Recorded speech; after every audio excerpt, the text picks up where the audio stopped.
Hello students, हम लोग जो पिछला वीडियोस थे उसमें हम लोग पोएट्री में लेसन 6 तक पढ़ चुके हैं। आज हम लोगों को लेसन 7 का जो the song of the free जो कंपोज्ड बाय स्वामी विवेकानंद, ये स्वामी विवेकानंद जैसा कि आप जानते हैं कि Swami Vivekananda is Indian famous saint and social reformer and he was a great Indian writer। यानी इसके साथ साथ ये एक को सोशल रिफॉर्मर रहे, रिलीजियस प्रीचर भी रहे और एक को पोएट भी रहे हैं, जिनका जो जन्म है 1682 में हुआ था। इनका देहांत 1902 में हुआ था। तो आज हम लोग इन्हीं के द्वारा कंपोज किया गया जो एक पोएम है the song of the free, उसके विषय में पढ़ेंगे। इससे पहले हम लोग अबाउट द पोएट जानेंगे कि who is Swami Vivekananda and what is life and work of Swami Vivekananda. तो इस तरह से हम स्वामी विवेकानंद को पहले जान लेते हैं। Swami Vivekananda was born on Monday February 12, 1862। Swami Vivekananda का जो जन्म हुआ था वह 12 फरवरी 1862 में हुआ था। तो इस तरह से स्वामी विवेकानंद का जन्म जो है 12 फरवरी 1862 को हुआ था। Before he become a sanyasi his name was Narendra Datta. यानी सन्यासी बनने से पहले स्वामी विवेकानंद का जो नाम था वो नरेंद्र नाथ दत्त था। यानी Swami Vivekananda is a Bengali poet, या एक बंगाली पोएट है। Then his former name after becoming sanyasi, his real name is Narendra Nath Datta. यानी उनका जो वास्तविक नाम था वो नरेंद्र नाथ दत्त था। सन्यासी होने के बाद इनका नाम जो है स्वामी विवेकानंद पड़ गया।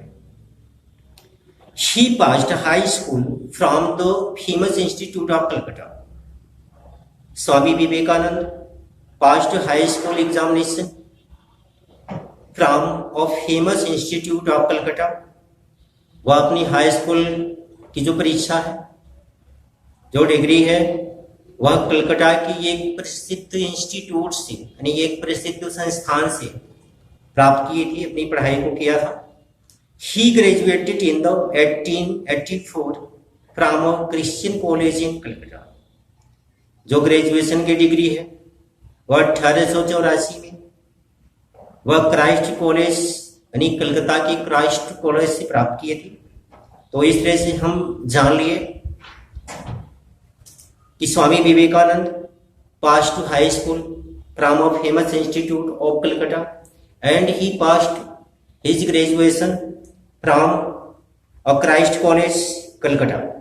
As a student, he was interested in the boxing, swimming, rowing, riding, music, and many other health activities। एक विद्यार्थी के रूप में अपने जो विद्यार्थी का जीवन था, जब ये स्कूलिस्ट थे, उस समय इनका जो विशेष करके रुचियां थी, इंटरेस्ट था, वो बॉक्सिंग में था, मुक्केबाजी में था, स्विमिंग तैराकी में था, रोइंग नाव को खेने में, राइडिंग घुड़सवारी करने में, म्यूजिक संगीत में, और दूसरी जो हेल्थ एक्टिविटीज हैं यानी अदर हेल्थ एक्टिविटीज ही इंटरेस्टेड, यानी दूसरी जो अन्य स्वास्थ्यवर्धक जो गतिविधियां थी शारीरिक, उसमें इनकी रुचियां हुआ करती थी।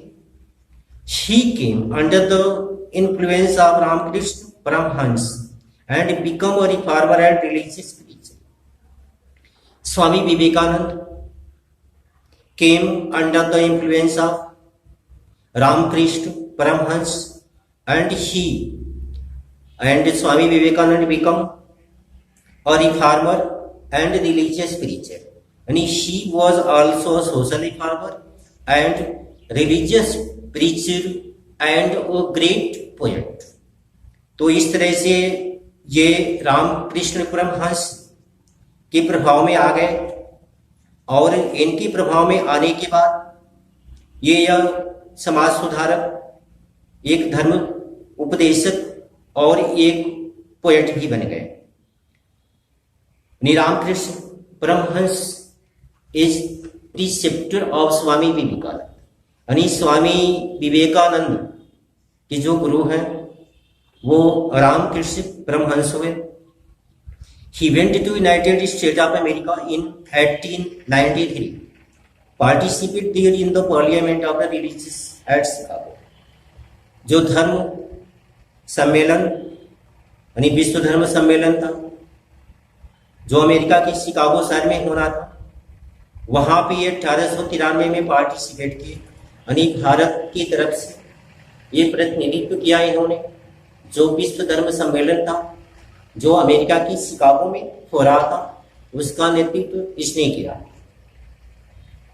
He preached the gospel of the Hinduism in Japan and England, ये जापान और इंग्लैंड में जो हिंदू धर्म के सिद्धांत थे उस पर इन्होंने उपदेश दिया। ये Swami Vivekananda went to many foreign countries and there they preaches the gospel of the Hinduism, यानी what is the principle of Hinduism? He preaches the people of Japan and other countries, दूसरे देशों में उस चीज को इन्होंने बताया कि इंग्लैंड या जापान में जाकर के कि जो हिंदू धर्म का सिद्धांत है वो क्या होता है। He was not only a philosopher but also a poet.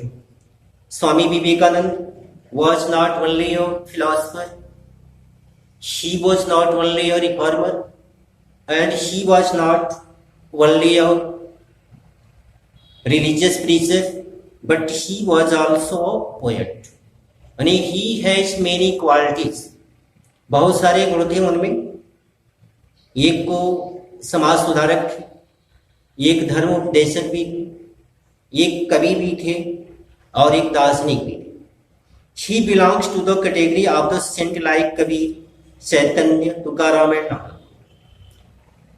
Swami Vivekananda belongs to the category of the great Indian saint like that Kabir, Chaitanya, Mahaprabhu, Tukaram and Nanak. These are the famous saint of India. The category of Swami Vivekananda, of this famous poet or saint. तो इस तरह से हम इनके life के विषय में जान चुके।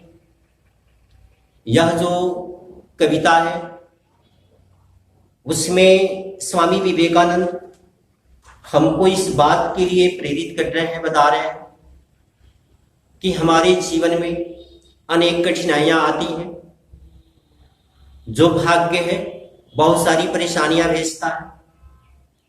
हर कदम पर जो अंधेरा होता है हमारे रास्ते को रोक रखता है। तो ये हमको यह सीख दे रहे हैं कि जीवन में चाहे जितनी भी कठिनाइयां हो, जितने भी दुख हो, जितने भी परेशानियां हो, उन सब परेशानियों का सामना करके, सारे दुखों को सह करके हमको निरंतर आगे बढ़ते रहना चाहिए और ईश्वर में भरोसा रख करके अपने लक्ष्य को प्राप्त करना चाहिए। तो इस तरह से ये हमको बताते हुए कह रहे हैं कि हमको अपने जीवन में सफल होना है, ईश्वर में आस्था रखना होगा और इसके साथ साथ हमको सारे कष्टों को सहन करने की क्षमता रखनी होगी। तो अब about the poem, you see the central idea of the poem. This poem is composed by Swami Vivekananda, defines the nature of the human soul and its unlimited goal. The poet Swami Vivekananda advises us to march on boldly despite the danger and difficulties that try to block our way to goal. He tells us that to be afraid of any trouble because we are immortal souls. We are beyond birth and death. It is physical body that die, not soul, because our soul is unborn, eternal, everlasting, and ancient.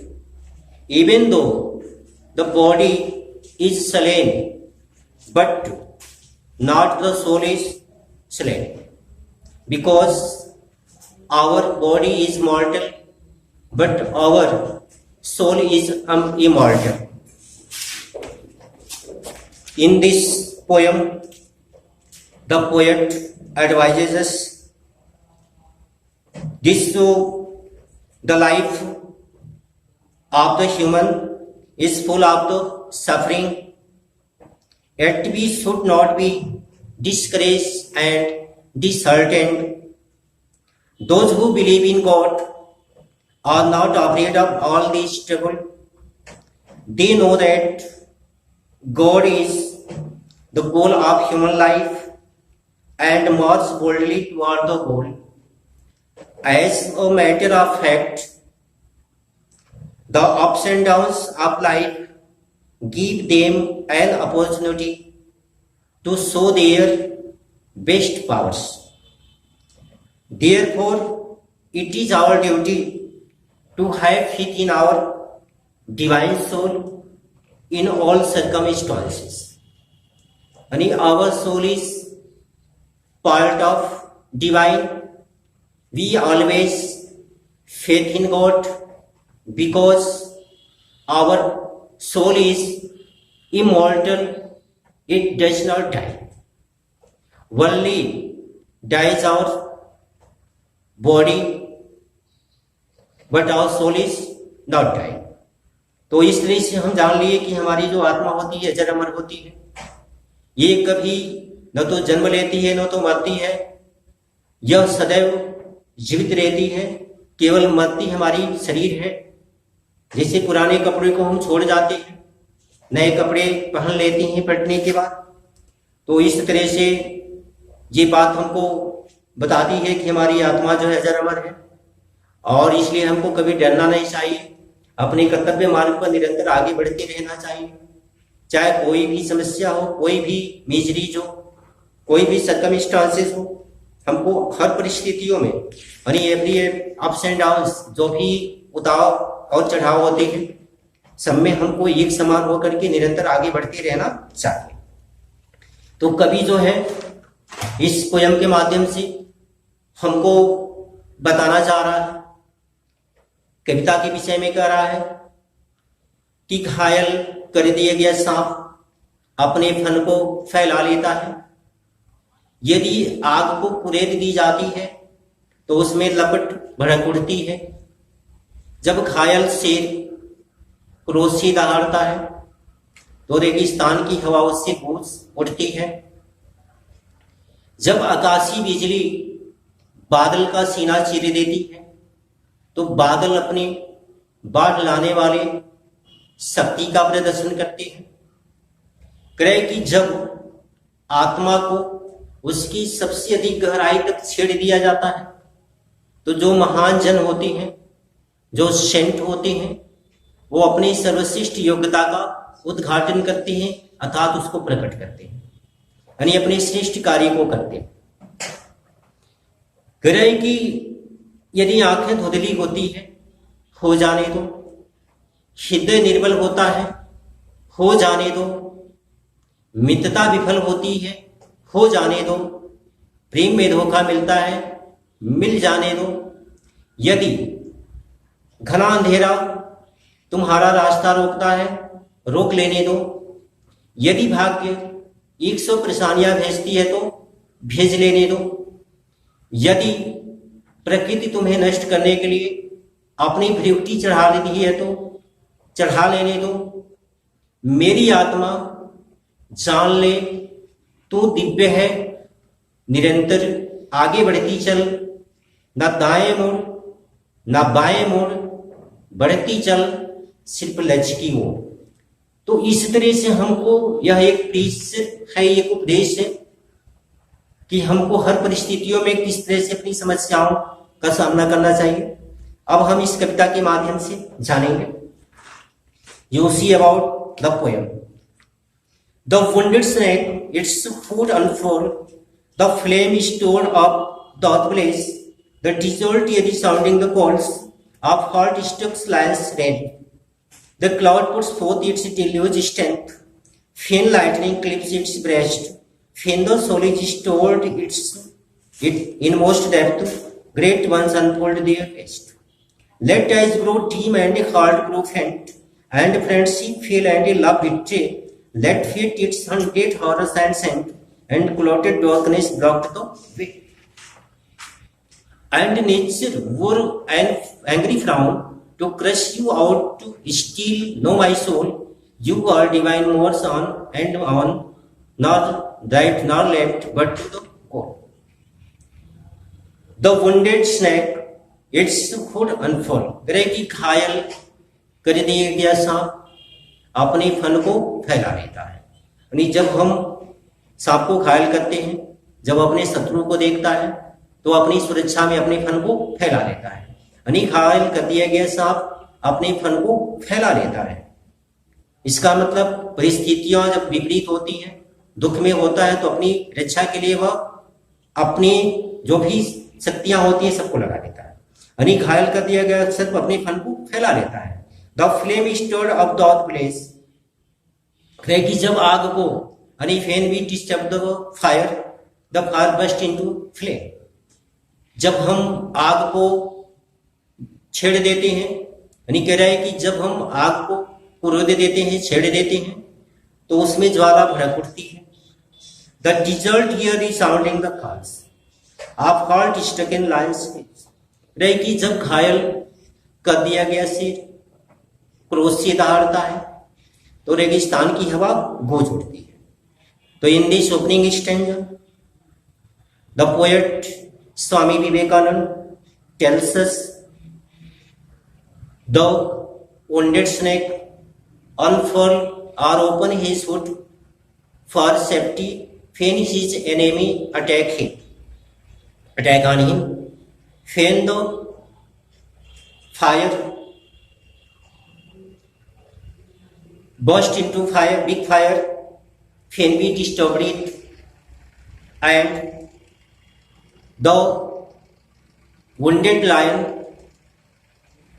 roars the sound of the desert echoes with his roars. तो कह रहे किस तरह से घायल कर दिया गया सांप अपनी फैन को फैला लेता है, आग को कुरेदी जाती है, उसमें लपट भड़क उठती है।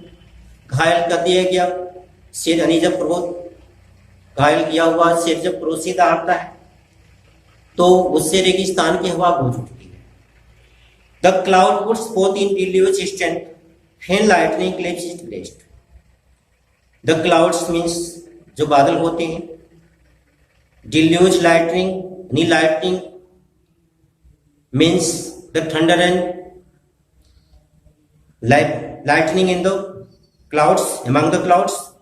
करे कि जब वो आकाशीय बिजली जो होती है बादल का सीना चीरे लेती है, यानी when lightning and thunder among the clouds had becomes heavy rain। तो करे कि जब वो आकाशीय बिजली बादल का सीना चीरे लेती है, तो बादल अपनी बाढ़ लाने वाली शक्ति का प्रदर्शन करते हैं। When the soul is stored to its inmost depth, great ones unfold their best. कहे कि जब वो आत्मा को उसकी सबसे गहराई तक छेड़ दिया जाता है, तो जो महान जन होते हैं वो अपनी सर्वश्रेष्ठ योग्यता का उद्घाटन करते हैं। Let eyes grow dim and heart grow faint, and friendship fail and love victory. कहे कि आंखें धुंधली होती है, हो जाने दो, हृदय निर्बल होता है, हो जाने दो, मित्रता असफल होती है, हो जाने दो, प्यार में धोखा मिलता है, मिल जाने दो। लेट फेट इट्स 100 रसायन send and clotted darkness blocked the way. ग्रह की भाग्य यदि 100 परेशानियां भेजता है भेज लेने दो, यदि घना अंधेरा तुम्हारा रास्ता रोकता है तो रोक लेंगे। And nature wear and angry frown to crush you out still know my soul. ग्रह की यदि प्रकृति तुम्हें नष्ट करने के लिए अपनी वृत्ति चढ़ाती है तो चढ़ा लेने दो। And in this last he sent poet Swami Vivekananda says us, and if when nature is angry with you, you don't disturb this and you try to face of our every miseries and difficulties and go toward of his success and his goal. ग्रह की यदि प्रकृति तुम्हें नष्ट करने के लिए अपनी वृत्ति चढ़ाती है तो चढ़ा लेने दो। To crush you out still know my soul, मेरी आत्मा तू जान ले। यू आर डिवाइन मास हान एंड। ग्रह की यदि प्रकृति तुम्हें नष्ट करने के लिए अपनी वृत्ति चढ़ाती है तो चढ़ा लेने दो। मेरी आत्मा तू जान ले तू दिव्य है। सिर्फ निरंतर आगे बढ़ती चल, न दाएं मुड़ न बाएं मुड़, बढ़ती चल सिर्फ लक्ष्य की ओर। तो इस तरह से ये पूरा पोयम आप जान ली। ये लास्ट लाइन लास्ट स्टेंजा को पुनः एक बार और दोहरा देते हैं। And nature wear and angry frown to crush you out still know my soul. ग्रह की यदि प्रकृति तुम्हें नष्ट करने के लिए अपनी वृत्ति चढ़ाती है तो चढ़ा लेने दे। मेरी आत्मा तू जान ले, you are divine moss and man, not right not left but to the goal. ग्रह की तू दिव्य है, मेरी आत्मा जान ले तू दिव्य है। निरंतर आगे बढ़ती चल, न दाएं मुड़ न बाएं मुड़, बढ़ती चल सिर्फ लक्ष्य की ओर। तो इस तरह से पूरा पोयम हम लोग पढ़ लिए हैं और पूरे पोयम का पुनः आपको एक बार और अर्थ रिवाइज कर दे रहे हैं हिंदी में।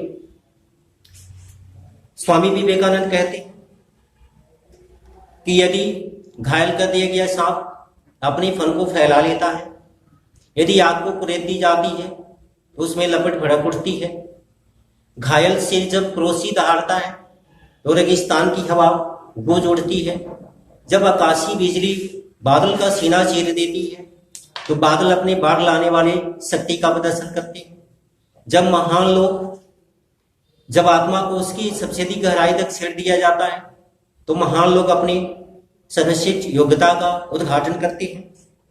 आंखें धुंधली होती है तो हो जाने दो, यदि हृदय निर्बल होता है हो जाने दो, मित्रता विफल होती है हो जाने दो, प्रेम में धोखा मिलता है मिल जाने दो, यदि भाग्य 100 परेशानियां भेजता है तो भेज लेने दो, यदि घना अंधेरा तुम्हारी रास्ता रोकता है तो रोक लेने दो, यदि प्रकृति तुम्हें नष्ट करने के लिए अपनी वृत्ति चढ़ाती है तो चढ़ा लेने दो। मेरी आत्मा जान ले कि तू दिव्य है, निरंतर आगे बढ़ती चल, न दाएं मुड़ न बाएं मुड़, बढ़ती चल सिर्फ लक्ष्य की ओर। थैंक्स।